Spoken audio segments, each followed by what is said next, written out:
नमस्कार मैत्रिणींनो, आज आपण आंब्याचे गुलगुले बनवणार आहोत। त्यासाठी इथे मी एक मोठा आंबा घेतलेला आहे, स्वच्छ धुवून झालेला आहे। आता आपण त्याचा रस काढून घेऊया।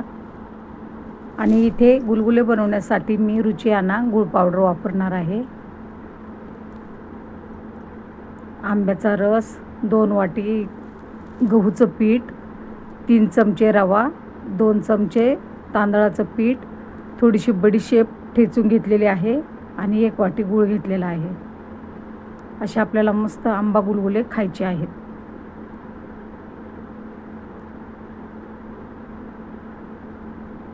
एवढं सगळं साहित्य आपण घेतलेलं आहे। आता लगेचच आपण पीठ मिक्स करून घेऊया, सर्व मिश्रण करून घेऊया। तर इथे एक बाउल घेतलेला आहे, त्या बाउलमध्ये आपण सर्व साहित्य टाकून देऊया। आणि विशेष म्हणजे गोडामध्ये चिमूटभर मीठ टाकावं, त्याने चव जास्त वाढते। इथे मी चिमूटभर मीठ टाकून दिलेलं आहे। आता आपण पीठ, गूळ पावडर, ठेचलेली बडीशेप म्हणजे जाडसर वाटलेली आहे बडीशेप त्यामध्ये टाकण्यासाठी, त्याने स्वाद खूप छान लागतो, चव पण छान येते। रवा, तांदळाचं पीठ सर्व काही आपण यामध्ये टाकून दिलेलं आहे।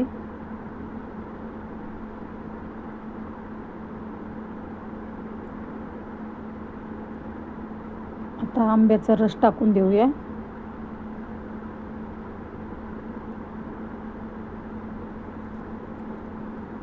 मिश्रण मिक्स करून घेऊया। आंबा गुलगुले घट्ट झालेला आहे, थोडंसं पाणी टाकून देऊया। पुन्हा एकदा चांगलं मिक्स करून घेऊया अशा प्रकारे। आता त्यामध्ये रवा असल्या कारणाने आपण 10 मिनिटे झाकून ठेवून देणार आहोत, म्हणजे चांगलं आपलं पीठ एकजीव होईल।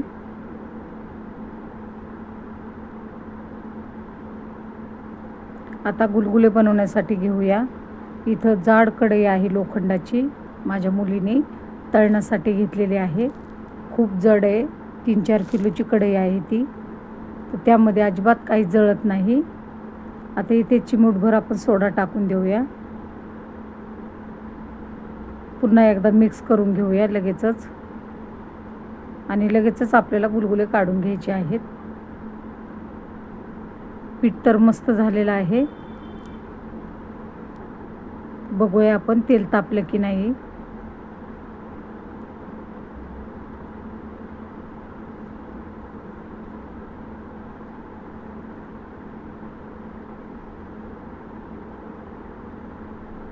बऱ्यापैकी आपलं तेल तापलेलं आहे।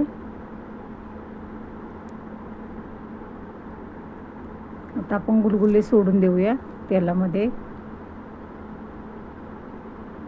मोठी छोटे कसेही आपण गुलगुले काढू शकतो।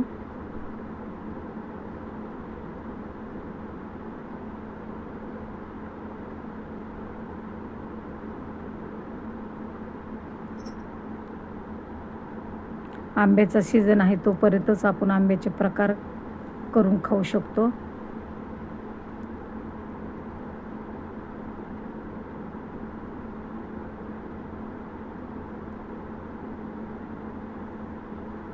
मस्त झालेले आहेत आपले आंबा गुलगुले, बघा किती छान झालेले आहेत।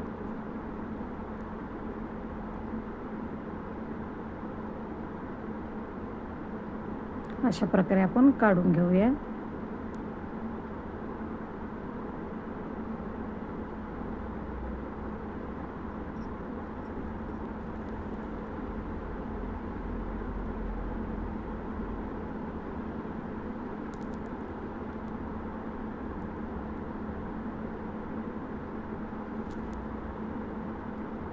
खूपच मस्त झालेले आहेत गुलगुले। तुम्हाला जर माझी गुलगुल्याची रेसिपी आणि गुलगुले आवडले असतील तर लाईक करा, शेअर करा, सबस्क्राईब करा, कमेंट्स करायला विसरू नका। तुम्हीही बनवून खा, खूपच मस्त लागतात आंबा गुलगुले। आणि साधी सोपी रेसिपी आहे, पटकन होणारी आहे. लहानापासून तर मोठ्यापर्यंत खाऊ शकता, इतकी सुंदर